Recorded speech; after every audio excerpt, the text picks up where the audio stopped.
The Unorthodox Haven will cover a wide range of topics to offer unique perspectives, pushing back on conventional wisdom. We hope to inspire self-discovery over emulation. We believe you should think outside the box, regardless of what it looks or sounds like to others. Here at Unorthodox Haven, there's no right or wrong answer, just your own unique perspective. There it is. All right. Shit, what were we just talking about? Oh, so you watched this podcast? I've seen like 2 episodes of it. You know, it's just something that caught my attention through the Explore page. You know, and, you like it? It's cool. It's cool. You know, it's entertaining for what it is. I wouldn't just like give it more credit than it's due. I want to give it time to develop. And, you know, but I like the potential of it.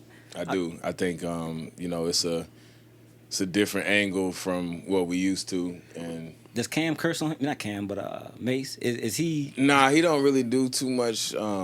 I mean, I can't really just say he just don't curse, but I haven't really like heard him just curse in a way that was memorable. Yeah. Cause I know he was on a religious tip. I just wondered if he was still keeping that same energy. Or I think it's pretty.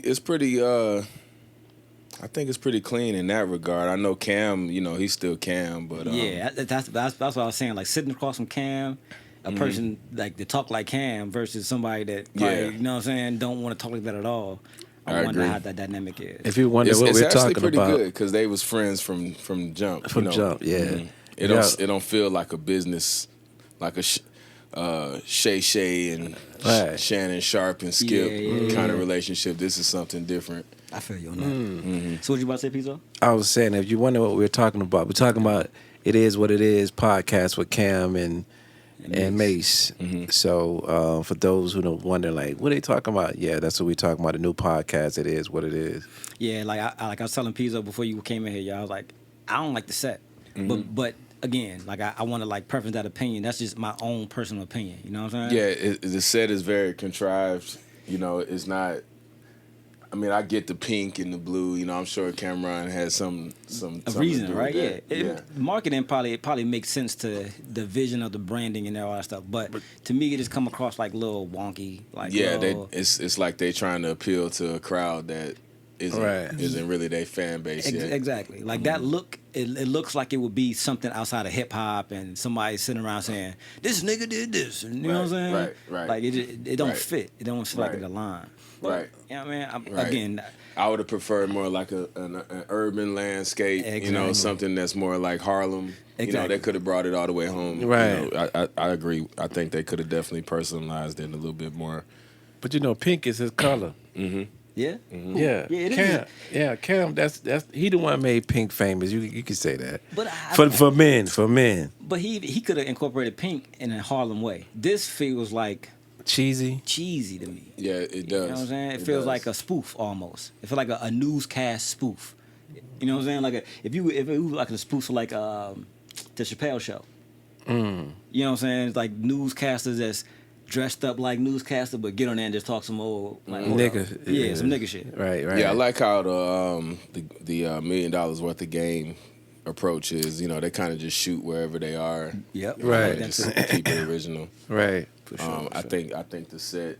You know, the set is probably one of my least favorite things about it. Yeah, maybe I need to listen to the podcast and try to like listen to it strictly audio and not watch it. Because I think if I watch it, it might be too off-putting. You know what I'm saying? Yeah. To me. So maybe I need to hear the conversations and see if it's like, all right, maybe I can listen to this. Yeah. I've seen something came on my feed on my timeline where there was a couple people who was applauding the podcast. They were saying it's the next big thing and all that. So, and I heard their numbers are climbing. So, we'll see. You know, I in this moment, I'm sitting here realizing how much optics matter. Like a visual optics matter because I can't even visually get with that just by how it looks. Right. Like, you know what I'm saying? $1 million worth of game, I can say I was willing to listen to it based on what I saw. Mm-hmm. If I see this, I ain't even really digested the whole episode. I'm just like, I don't think that's for me. It doesn't give you like that Drink Champs kind of atmosphere. Exactly. You know, the atmosphere don't fit the culture. Don't fit the content. Maybe they wanted to go the opposite direction. That's something that Cam, you know, he always want to go against the grain. That's true. So maybe he strategically said, "Yo, let's do totally opposite of what people think we're gonna do. Let's dress up. They don't think we're gonna do that. Let's have a contrived set. They don't think we're gonna do that." So yeah, I mean, I agree. Before you came here again, I was giving Cam. I said, "Yo, I think he's a genius businessman, marketer. To be able to be in the game for this long should be applauded." But it's just, you know what I'm saying? But again, we just talking about our personal opinions on this particular visual of this new podcast. But again, maybe I need to listen to it and give it a shot before I. Yeah. I think it's all about how you approach it. You know, I look at it more as like a comic relief kind of thing. You know, I'm not going into it like looking at it like deep conversation, seeking knowledge. For sure. You know, it's just more. It seems more comedic. Yeah, I think it's somewhat the real barbershop talk. You know, the way the Cam come off and he just kind of cursing or whatever. It's the barbershop. It's not like the LeBron. That's like the clean PG version of the barbershop. But in the barbershop is vulgar language. Pretty much. They're not afraid to cross those lines. Right. That society deems as offensive. Right. Sure. All right, so even let's talk about that with the society shit, because I feel like it used to be a certain way. I think it's like a pendulum. Like it swings, like we get to a way in society where everything is okay. You look back a couple like Blue Chips. You familiar with the show Blue Chips? With the motorcycle cops? Yeah. You ever seen that show? Yeah. So, but they used to push the limits hard, like with racism, with sexism, the same way Chappelle show did back in the day. Yep. Another one I'm gonna give you too is Married with Children. Al Bundy. He kind of carried on that Archie Bunker. Exactly. Yep. For a new generation. Tread those lines. They didn't care who they really offended. So I guess how do you? Wow, I never thought about that. I'm sorry. Yeah, nah. I never thought to compare those two, but since you said it, it is like an Archie Bunker. Damn, that's crazy. Yep. He played that outcast role. You know what I mean? So I guess where we are now, everybody's so sensitive about everything. Yep, and it seems like it's really kind of it's different because expression is like the new form of freedom, but at the same time you have to be careful what you express because it can be offensive. So you're really kind of confined, but at the same time the freedom of it is the expression in itself. Let me I guess the whole thing about being condemned or canceled, whatever you want to, whatever label you put on it, is that real? Cancel culture, I think it exists within the environment of the subject matter. So like, I don't think you can cancel a comedian for something that that's outside of their direct audience. Okay. You know what I mean? Like you really have to kind of piss off your core to really be canceled. Like if you're canceled by somebody that don't affect your bottom line, then it's not real. It's not real cancel. So I guess should you even worry about treading the line? Like I guess so how did that factor into the cancel culture today?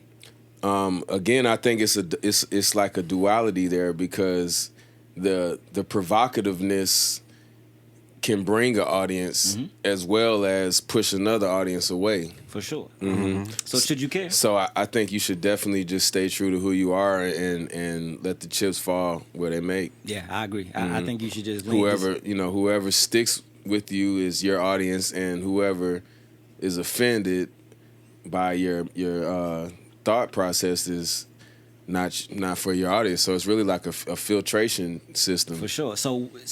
But where's the blurred line between just doing good business and like being like have a good social presence? Because example would be, and if you walk into a business meeting, right, with somebody that could pay you millions of dollars, you're gonna walk in with you're gonna talk a little different. You know what I mean? You're going there a little bit more professional. You're not gonna bring the same energy as someone hiring you for a $50 gig. I think that you have to definitely cater your delivery to the audience, but you can still be yourself within that. And, as long as you have a moral compass, you'll know what buttons not to push. You got to read the room. Yeah, I'm about to say, should you be able to be different people in different rooms? You just got to read the room and be water. You got to be water. I like how Bruce Lee put it. He said you got to be water. You got to be. So do you be yourself? or do you actually change based on the room? I think you adapt, and I don't think adapting is not being yourself. I don't think adapting is not being yourself. For sure. So I think you should definitely adapt to whatever the scenario is, and not, because if you go in there hard line one direction, you might be putting it out a kind of energy that is not necessary, and may, push somebody necessarily away. Yeah. So, you kind of just have to read the room and go with what, with you can still stay within the confines of who you are, but still, still read the room. So I think that's important. That's an important conversation for some of these young people to hear, because I think that keeping the real thing can go a little bit too far. I think it's keeping like it real 90%. Goes wrong. Yeah, it's like 90% true. You know what I mean? Yeah. I think you still got to be yourself, but you, like you said, got to be able to read the room and be yourself and still communicate effectively in these rooms. You know what I mean? Because if you walk into a room talking slang to a bunch of people that don't understand it, you're going to walk out of there and they're going to be like, yo, I'm not, you know what I'm saying? And that's just life and death. I mean, even us as black men, I would give an example of just an encounter with the police. You got to read the room. You know what I mean? The officer walks up on you. He comes in hot, guns blazing. You got to chill. You know what I'm saying? If you want to go home. If you want to go home. Yeah. You know what I'm saying? It's not really a place for us to do too much in that situation. I think people objectively know that. I think fear takes over, though. Especially fear for us, because our fear shows up as aggression, fight back. You know what I'm saying? Anxiety as well. So that but our trigger is to fight, stand up, be the man, or protect her. And I think that's our natural instinct to, like, when you're scared, you go there. Right. But that don't work in that situation. That can go real bad for you. Yeah, that's why, they put out disclaimers like, don't try this at home. Yeah, real talk. A lot of times we see stuff on the internet, and then, it's like certain people can get away with this crime or get away with this type of behavior. Yep. But us, we can't. As in me and you, we can't pull that off. I had a conversation with a white person. This was years ago, but we were talking about getting pulled over, and to the fact that I had to like tell him, like, look, man, it's different for me even driving anywhere, because you can drive through a neighborhood and go 5 miles over the speed limit, and your care in the world could be totally different, because you're thinking that, if I get pulled over, you know what I'm saying, he's gonna give me a ticket. For me, if he see me doing 5 miles over, he might pull me over just because optically what he see, and not, you know what I'm saying. So that the game is, and it can go way left for me, and the traffic stops. So even that small thing of just having the care of not being profiled, you know what I mean, shit going way left, how we have so many examples of. Yeah, that's a different experience. That just speaks to the experience that different type of people have.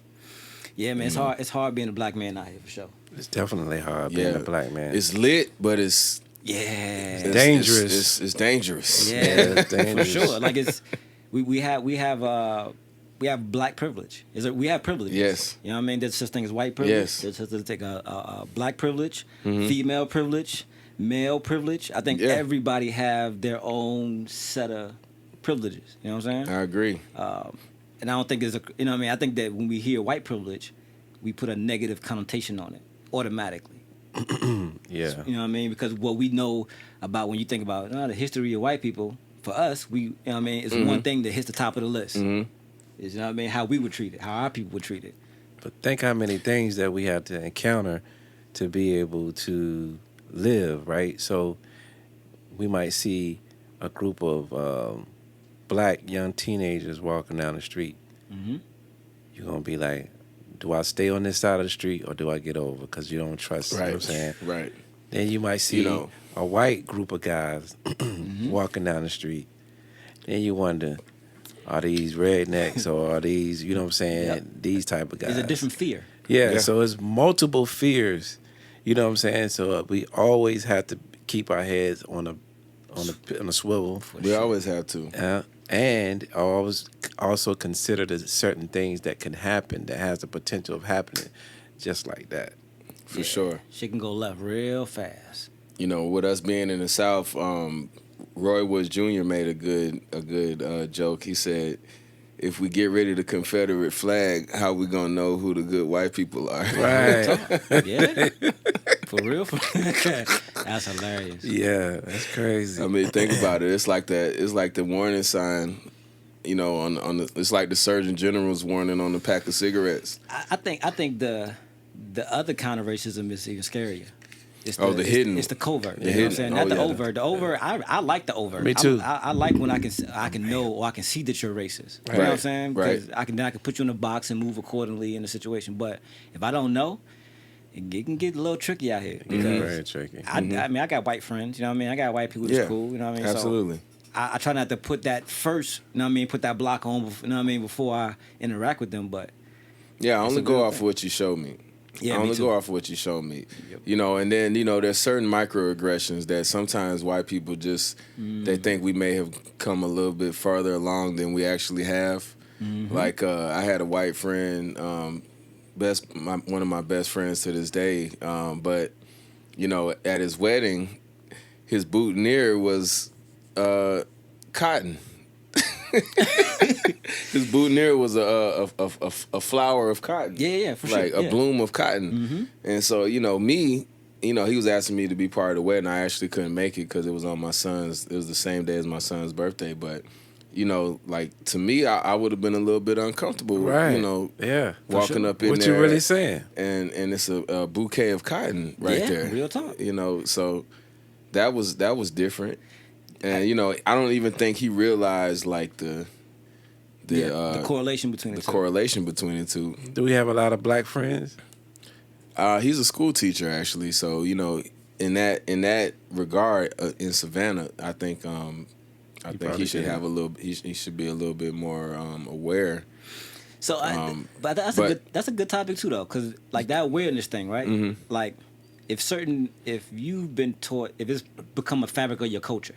Mm-hmm. You know what I mean? And it's just how things were done. Because I think it's a lot of things like tradition that we put in place, and we don't really know the origin of it. We don't know why it's really like that. Mm-hmm. You know what I'm saying? And if we get away from that, I mean, we could be doing offensive stuff every day. You know what I mean? Like, we probably do offensive stuff to somebody every day. Maybe an African might be offended by how we move in this way.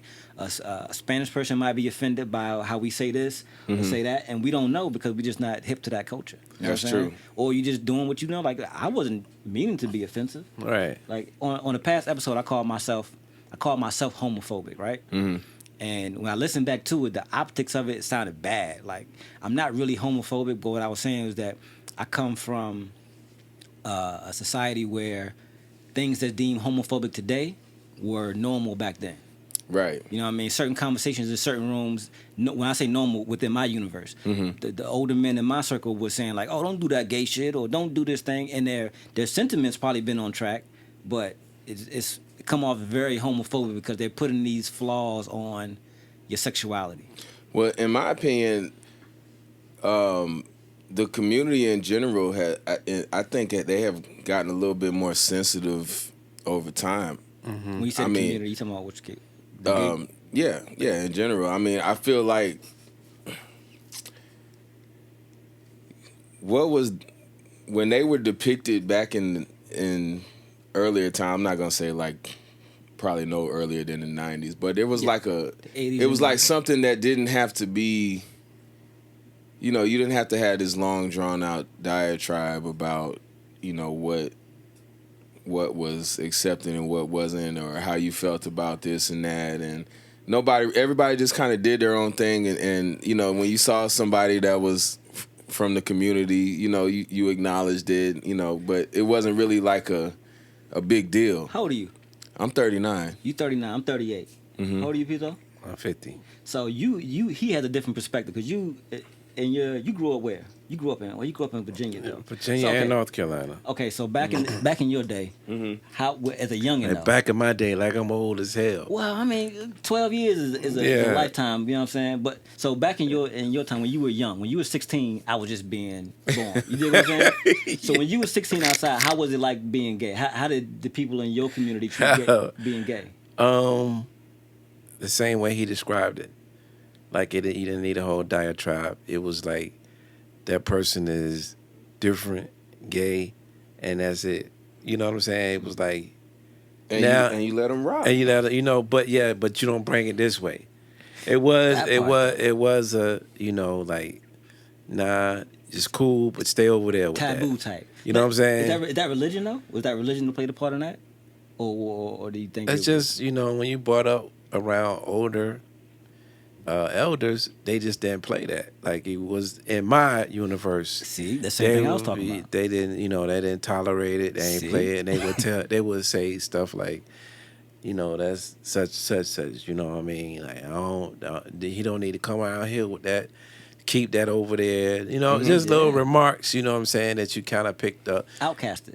Yeah, definitely outcasted. Definitely. So speaking to that, so how you said, because I thought the same thing, but then I had to keep it real with myself. Like, my uncles and all that back in school, like, they would, the whole, hey, toughen up, be a man. Like, all that shit was kind of like rooted in that same thing. Like, men can't have any kind of like weaknesses, right? Show any weaknesses, femininity, all that was frowned upon. It's all in the same vein. You know what I mean? So to your point, to tie it all in, is that I don't know if if they ever had that. They could just be themselves. 'Cause I think it was always an outcast. Yeah, I think we somewhere along the line somebody equated femininity to weakness. Yes. And somebody equated expressing your feelings and being in touch with your emotions as weakness. Yep. And really, that's one of the greatest strengths ever. 1,000% agree. A female can literally push out a baby. So there's nothing weak about being feminine, right. But at the same time, when God is giving you an assignment, and yes, I'm bringing God into it, but when you were given an assignment at birth, that's kind of the direction that you naturally supposed to head, in my opinion. And if you choose to live an alternative lifestyle, then that's totally fine. It's totally fine. I think that it somewhere along the lines, it just became like a machine, like took the struggle of that demographic and said, we're going to monetize this and we're going to market this in a way that can generate money. Yeah. I think the world has spin into monetizing everything. Yeah. Everything has to be. Look at what happened with Black Lives Matter. You remember when after the pandemic and after George Floyd, every company had a Black Lives Matter commercial? They monetized the struggle. So, all right, just to offer some pushback, just for the sake of conversation. Okay. Were they monetizing it, or were they doing what they thought was the right thing to do? I think that they were probably feeling a way over the years, and so when they started becoming stronger, their lashback is, you know what? Let's get them back for the years of, during my time, when they were frowned upon and they were beaten and all of that type of stuff. You bring up something real important. You know what I mean? So is that yielding your power?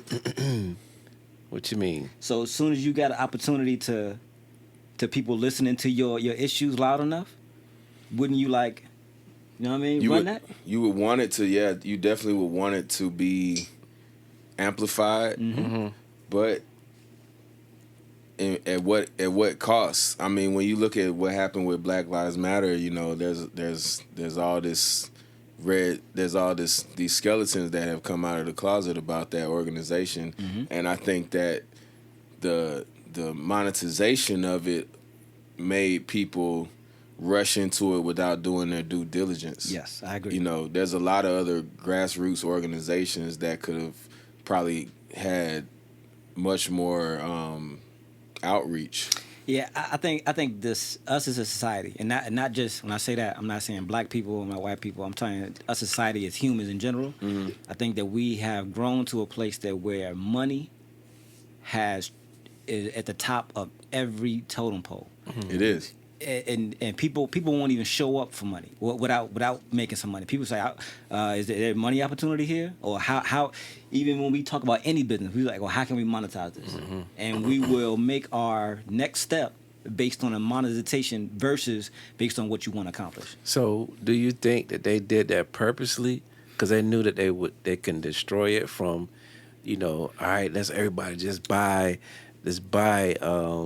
sponsorship with the Black Lives Matter, and we get more people in, and they're gonna get confused with where the money track's going and this and that, because you can the IRS can tear you apart. Like if you make any wrong calculation of how much money you received and what you put into the program, so maybe that was structured. Maybe it was. But when you're a charitable organization like they are, everything is public record. So we see where the money's going.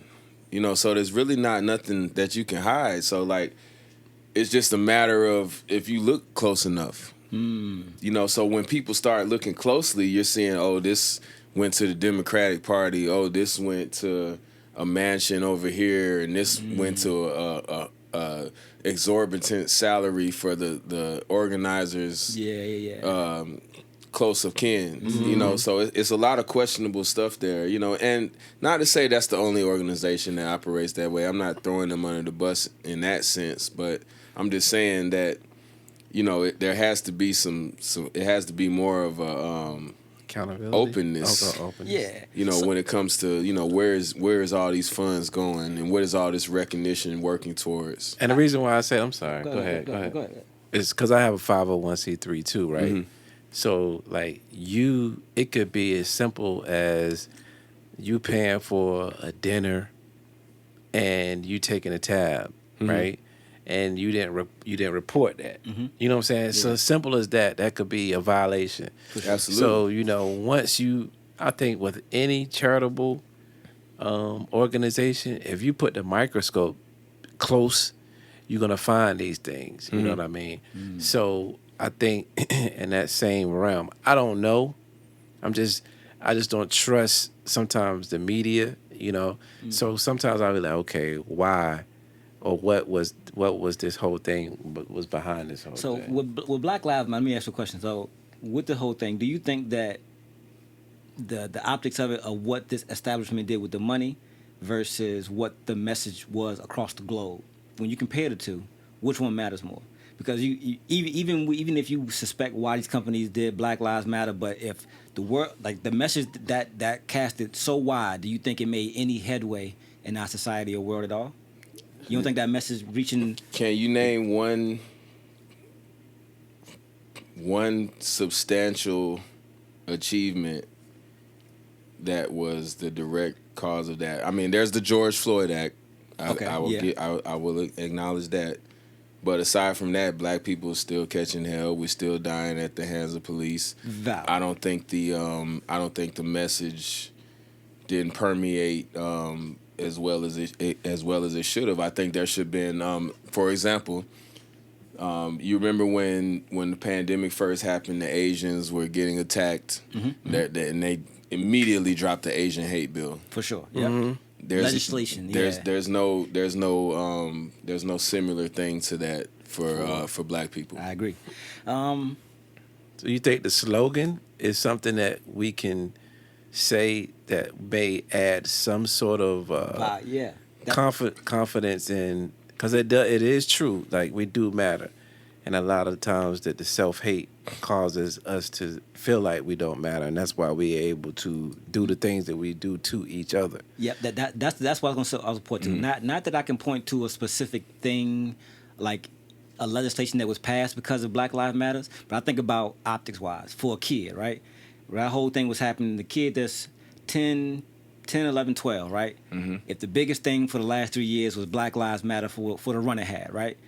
Whether you be a black kid or a white kid, it can affect you positive on both sides. You know what I mean? A white kid can get it, be like, you know what? That message, I seen that shit so much that it's basically ingrained in the back of my head now. Black Lives Matter. So then you can take that on to your daily lives, or it can empower a young kid, because a young kid can lose all hope, but that message could pull them up out of that.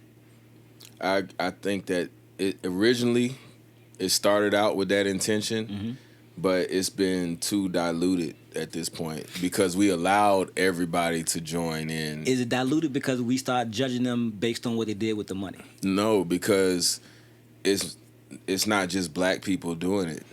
It's not just black people at the helm of it. Yeah. I mean, but all the pushback that we offer today is based on what they did with the money. All the criticism that we gave Black Lives Matter is revolved around what they did with the money. And Right. so for me, the question is the money the bar, or is the thing that we don't know about? Because I'm pretty sure there's some things happen on the back of Black Lives Matter in some capacity that made some positive strides. They got some funding for some things that we'll probably never be privy to. You know what I mean? Why wouldn't we be privy to something that we contributed to? Because the same reason why we don't know when somebody get killed 2 towns over. There's just too much shit happening. There's too much going on in the world, and we just, it don't hit our universe. Somebody could donate, the next town over could have donated $1 million to a bunch of black causes, but you'll probably never know about it. That's true. You know what I'm saying? I think for one, it was too diluted when they started throwing in all lives matter, blue lives matter, trans lives matter. It became too diluted. Now we're too many cooks in the kitchen. And that's a great point right there. I never really kind of looked at it from that perspective. Because now you're dissecting the struggle now into all these different categories when it really was supposed to just be a full charge for this one issue, like police brutality, stop killing us at these traffic stops, civil rights, social injustice, all of that. For sure. And then all of a sudden it becomes XYZ. I think echo chambers has a lot to do with that. Like, you know what I'm saying? The reason why things get that loud. You know what I mean? The Blue Lives Matter, it's just that, and I don't think it's people. I think it's just these echo chambers, because it's been proven so many times that we become our environment over and over and over again. You could come to an environment, a white person can grow up in the country, super racist. If you insert them in the hood and they bid it and they lived in that project around black people for 10 years, they're going to be different people. They're going to have a totally different purview of black people in general. You know what I'm saying? If they got to live and mingle with them every day, their neighbors, you know what I'm saying? Their optics is going to change to that. So we become our environment. You know what I mean? So with that, you know what I'm saying? Is it the environment, or is it that people are just pushing back on it? Because social media, you get online and say, there's 10,000 people here saying the same thing that I'm saying. But 10,000 people is such a small blip in society, because that 10,000 people can spread off 20 states. You know what I'm saying?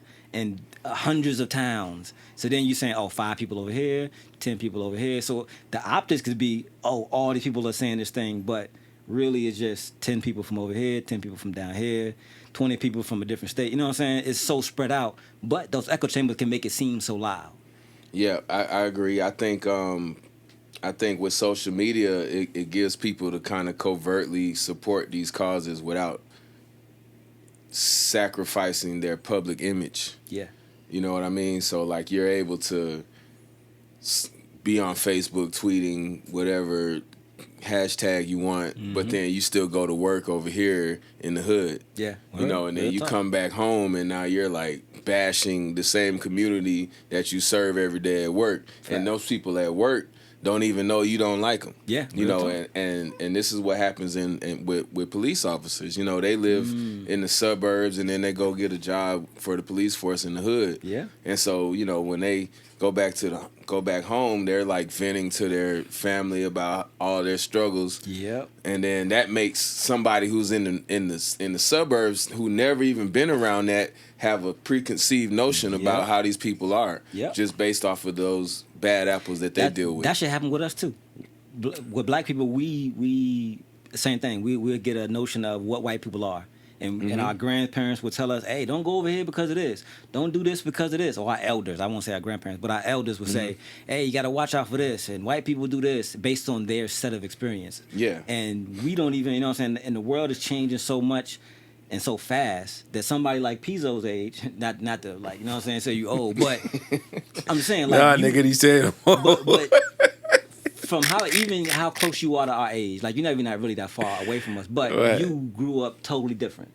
Society was a different place for you. Yeah. You know what I mean? In the 80s, they were different. In the 90s, they were totally different. Yeah, 80s was an experience the in 2000s, itself, I'm sure. The 2000s were totally different. Yeah. And now we're in the 2020, and it's still, again, totally different. Totally different. Totally. It is. Back to what he was saying about the police officer who could be staying in the suburbs, but then like we just got an example of that the football coach from Georgia that was in Atlanta went on that rant. You know what I mean? The white dude is like they went downtown Atlanta and saw them black people and all that. Yeah, that was nuts.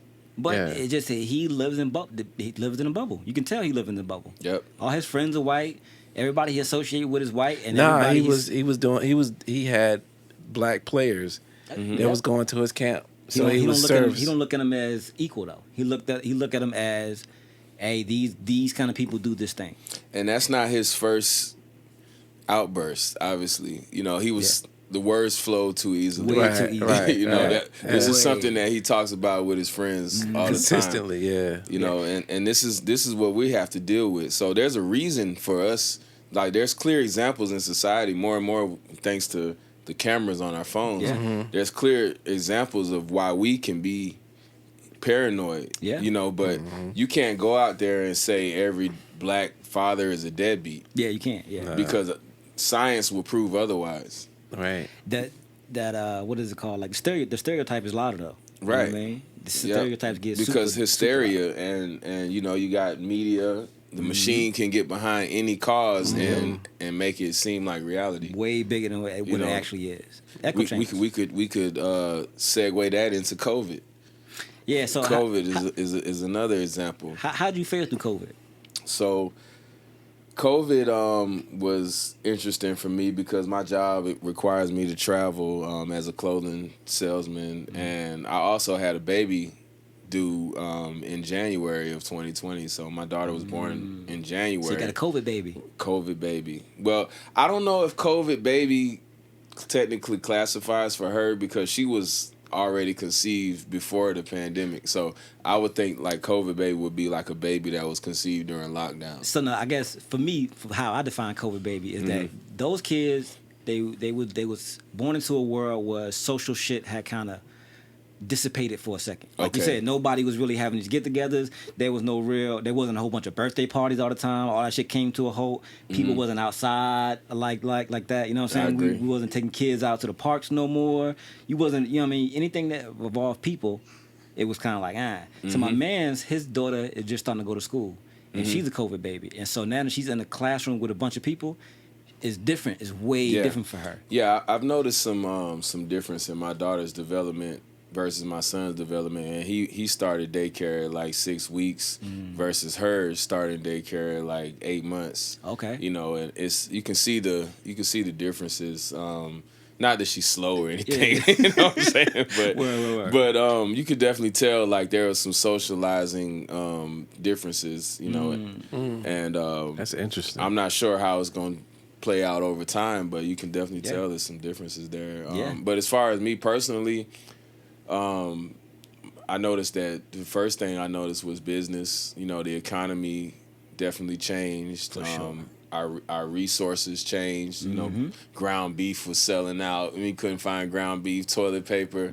Like when did these become these things? Yeah, like the hot commodities.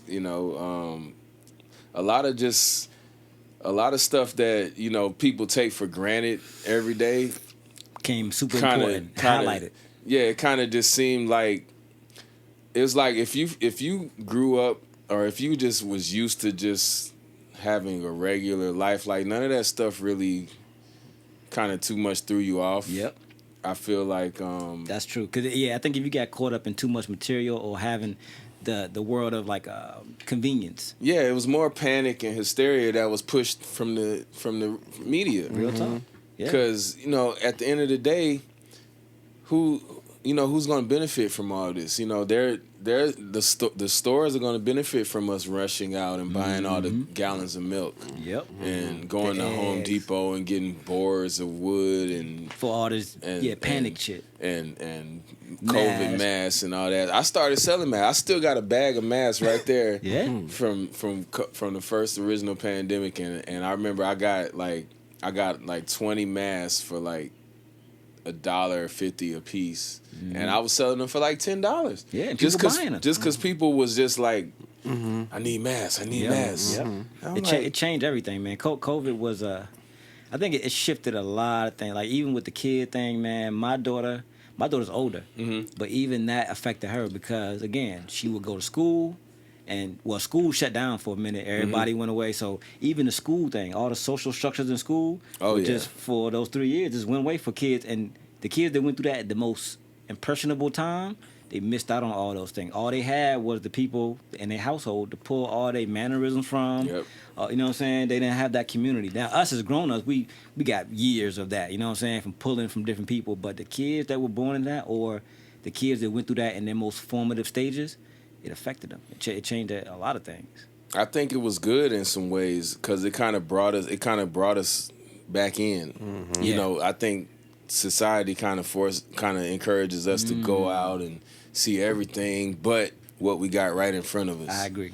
You know, that is the silver lining and all that. It did bring it it made people come together. Yeah, I think you had to bring it in. You had to bring it in. Yep. It was the real reason for the explosion of the Black Lives Matter movement. Because if it wasn't for the pandemic, I don't think people would have had the time to really digest what happened when they seen that video with George Floyd. I think so. Yes. By them being home, we didn't have nothing else to watch. Exactly. Yeah. But not only watched it, but digest it. You know what I'm saying? Watched it and be like, damn, this is crazy. We sit there and talk about it. Yeah. So then you really see the real, I think white people, the reason why a lot of people was participating in the Black Lives Matter is because when they really digested it and they start having conversation, they like, it's real that they killing black people. There's too many situations, but I haven't really paid attention to it because you just see it in passing. And a lot of times the camera cuts on after the person has already been killed. Trayvon Martin. Who was the guy in New York? I wasn't going to say New York. I was going to say the other guy when they cut on the camera and he's in his car and his girl screaming. Oh, yeah. I can't think of the name. But just the fact that it's so many that we can't even remember all the names is one thing in itself. But, you know, this time the camera was on before it all started. Yep. And so this time when they're looking at it, they're like, okay, we can't. Yeah, we can't just. we can't justify that. Yeah, right. We got so many examples of that. It just to us, but to us, we see it, but they don't feel it. Yeah, I agree. That time they felt it. Yeah, because it was a pandemic. It was that everybody was sitting home, and as they watched it, they started discussing it, and they couldn't deny it because usually in passing you see it, but you ain't digesting. You just say, oh yeah, I saw that it was a cop, whatever. But when you really looking at it and you see it and then you have these discussions, then that's when I think the empathy kicks in. Now, I got a question for you all. How many white men have you ever seen executed in the past 10 years on camera? Yeah, that's a good question. That's a good question. Now, now what does that have to do with, though? So my brain first goes, no, I haven't, but why haven't I? It's a good question. Is it because of what the internet grabs onto? Is that the shit that the internet knows that I'm going to be affected by? If I'm watching some shit online, obviously it's out there. It's out there. But I think they have so much information on us. They know that I'm a black man, right? I got a black daughter. All the information has been compiled over the years of just collecting that information, right? The internet is probably not going to feed me that because it understands that feeding me the shit that's going to be salacious to me has what the internet has become. But where is the white George Floyd? I don't know, man. Again, so all right, let me ask you a question. Have you ever looked up shootings that involve a white person? Have you ever? Yeah, there's tons of them. There's tons of them. I'm not denying that it doesn't happen. I'm just saying the machine is pumping this. It's pumping this. The kid on the subway that got choked out and murdered last week. Yeah. Where there's no accountability for certain. Why do we see more of overrepresentation of us being executed? That's a part of trauma. They setting that trauma. They setting the trauma button. They understand that the anxiety, So when you traumatize and anxiety, you're easy triggered. That's a good point, bro. You brought up a real good point because now I'm thinking like that was I could see it being a intentional thing. Cause like what? Why wouldn't we be able to rally behind a cause from a person that wasn't black? You know, where's the outcry? Where's the push? They don't look like us. Even if there was an all lives matter, it would seem like they would be bringing up cases of all walks of life. But then that's where a lot of it gets conflated though, because when we hear all lives matter, you know what I mean, and especially in response to Black Lives Matter, they're trolling. Yeah, it's very it's like a very dismissive. They're trolling. It's a trolling. Is it a trolling? I think it's a trolling. Because why wouldn't all lives matter? Why wouldn't any life matter? So I think when people hear, so I think the same way if we hear anything, hey, white people do this, or we don't hear people do this. We hear white people. Mm-hmm. And the same thing, people hear the black thing, they just hear black. So when you hear black, you take the opposite side, like, well, what about me? Or what about this? Yeah, and that's the problem. Yeah. The problem is, I agree, is that we're not indifferent. We shouldn't be indifferent just because we're different. Yeah. We shouldn't be indifferent.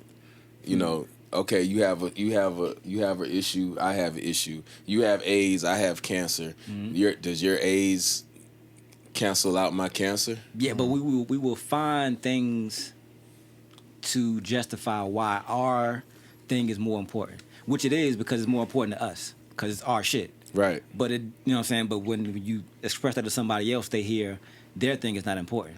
And they will just take their stance like, well, no, this is important because I have cancer and this is all the things that this cancer is causing me to have going on. Right. And that's where we are as a society. You know, it's like everybody's like, I matter first. Yeah.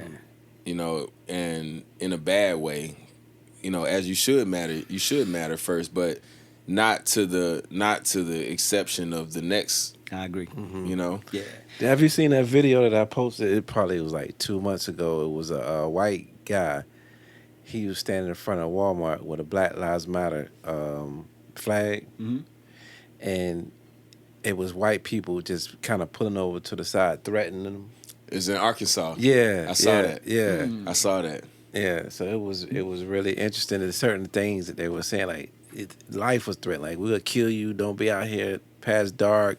Yeah. You know, just like, because I think what they hear is they don't even hear Black Lives Matter. They hear white lives don't matter. Right. But because they have been conditioned. Yep. Yeah. It's conditioning. Oh, man. Because that's crazy. You know, and this is disrupting what the fabric of America is about. Yeah. You know, when you think about it, we were never considered to be equal, a part of this country in terms of citizenship. We was over there with the livestock and the cattle. You know what I mean? Word up. And so, yeah, that's wild. You know, that's just how it is, man. Well, it's crazy. I mean, I'm optimistic that we're gonna evolve out of this space into a different space. But anyway, on to something a little lighter. Okay. We gotta get up out of here shortly. We didn't even introduce who you are first and foremost. Like, what do you go by nowadays? Just Ryan. Ryan, dad, you know what I mean? husband. Well, what happened to Space? Space is still there. Space is still there. Space has evolved. You know, I think where I was at the time when I garnered that nickname, I was still figuring out who I was as a person. Wow. And now that I've grown, you know, I'm just comfortable more so just being Ryan. Just being Ryan. That's dope, man. Mm-hmm. All right, and to tell the people, I know you work with Staple. Yes. The clothing brand. Yes. So tell people what you do with Staple. I'm the Southeast sales rep for Staple. So basically, if there's a dope store in your area, hood, community, and you're in my territory, I would, you know, shop my merchandise to your store, and if it makes sense for that consumer in that area, then the store will put in an order with me and that's dope. Get you fresh. How long you been working with Staples? I've been with them for 8 years now. 8 almost years. 10. Almost 9 years. That's awesome. So, what have you learned working with this company? Just to keep refining, keep developing yourself, as a brand and something that's based off of hype and emotion and creativity. You always have to keep looking for what's new and next, and you can't really get too complacent on just one set way of doing things. And you have to be able to move with the environment. So with that, right? So I guess working with this company, is there anything that you've learned that you've applied to your daily or your who you are in general that you've learned along the way working with this company? An example would be the going out and talking to people. Has that opened your eyes? I mean, do you have any examples of how this business has given you something that you apply today? That's who you are. Yeah, I mean, I see a lot of similarities, and when I go to different cities, I see a lot of how we can all be from different places but still have something in common. So like I take this same rack to every city across the South, and everybody's going to find something that they like out of this rack. It might not be the same outfit, but amongst this group of clothes, these 3 bags right here, I can go to Dallas, I can go to Miami, I can go to New Orleans, I can go to Memphis and sell something to everybody from all of those different cities. Word. So what you going to different cities, this will be one of the last questions, but what's the biggest thing that you've noticed about just all these different cities? Good or bad, indifferent? What's the thing that stands out the most about when you start traveling to all these different places, whether it be Texas or, all these different states, and shopping your stuff around? The hood is the same everywhere. What do you mean when you say that? I mean, just the same elements, same agenda, same objectives. The hood. By the hood, I mean just the areas where people just don't really have a set agenda, but they represent something that is very grassroots. We all have a need to want to be seen, want to be fresh, want to be current and relevant. And I think that's something that goes across the board for just anybody from all walks of life. Yeah. What I mean? I think where's Staples out of? What? They're out of New York. I could feel that. Based in Manhattan. Okay. It's crazy when I first started doing clothes, right? This is way back. I first started learning about printing up shirts and all that. The dude that made Staple, the Asian guy, I forget his name. Jeff Staple. Yeah, Jeff Staple. I would watch Skillshare videos of him about the branding of how to set up a clothing brand. Like I pulled a lot of information from that brand way before I met him and all that. You know what I mean? Yeah, he's I see him every now and then, and from what I can pull from him, he's, like I said, he's always looking for what's new and next, always refining, but also staying true to himself, and not trying to be swayed in any particular direction too much, because otherwise he would lose the essence of who he is. That's dope. You know what I mean? But at this point, he doesn't handle the designs directly. We actually do have a team of designers that we work with for the collections and stuff. But he'll come in on special projects, maybe that Fila shoe, or I don't know if I got the other one in here. Or say for example the Fila shoe, or this bear brick or something like that. Stuff like that, he might step in and add his personal touch too. But, that's dope, man. I what I do like about Staple is that his cross branding has been amazing. Yeah. I've seen Staple working with between those to Fila to Nike. Like he's have all kind of collaboration with with major brands. You know, and that's been fun for me too. Like over that time that I've been with them, for us to be able to collaborate with some of the companies like Timberland, Coca-Cola, Sprite, Fanta, New Balance, Fila, Bear Brick. A lot of cool stuff that you kind of just would never think that you would have the chance to actually work with. That's dope, man. So, all right, yo, just to kind of sort of wrap it up, tell people where they can find you at. You know what I mean? How to get in contact with you, how to connect with you. Okay. My IG is Space the Great, all one word. I also have a fashion blog, The Vantage, THAVANTAGE. Then I have a photography page, 10 to 1 photography.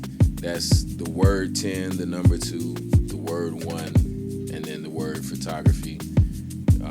You can see some of my photography, photo shoots, stuff like that. Yeah, social media, I'm pretty much Instagram based. I don't do a lot of Twitter fingers. Yeah, I feel you. I'm Instagram sugar for me. Yeah. You know what I mean? Appreciate the fish too, man. No problem, man. Excellent chef too as well, man. Yeah, for sure. Pezo, you want to give everybody your information, where to find you, how to tap in? You want to give you a little spill about the pop program, because you got some dope shit going on. People need to tap into. Make sure y'all check into the pop program, man. That's Paint on Paper Pop, which is a nonprofit who is a violence prevention program that teach youth how to first discover the virus, anger, trauma, frustration, and put it into a rap, art, poem, song, or short story. So make sure you go to paintonpaper.com, check it out. Also make sure you get you one of those pop reminder bands that help you to remind yourself what you're living for. And when somebody try to trigger you, you just pop yourself so you can keep focused and make sure you complete and accomplish the goals that you got set for you. For sure, man. That's dope. Yeah, I appreciate both of y'all boys, man. Ryan, I appreciate you letting me pull up, bro.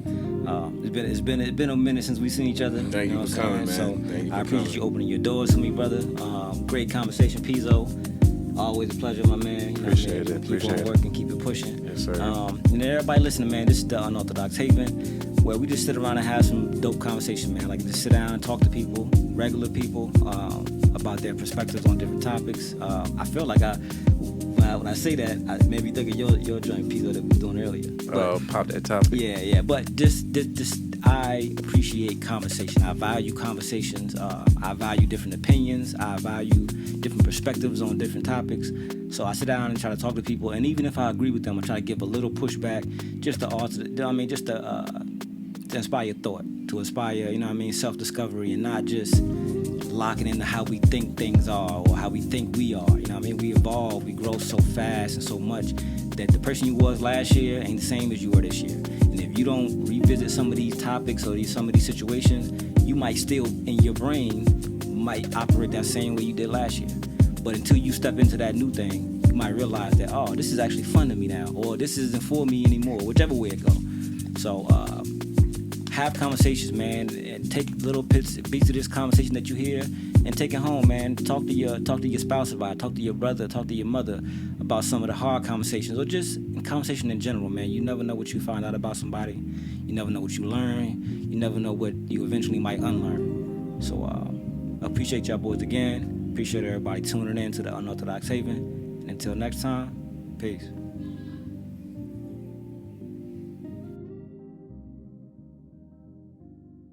Unorthodox Haven Podcast.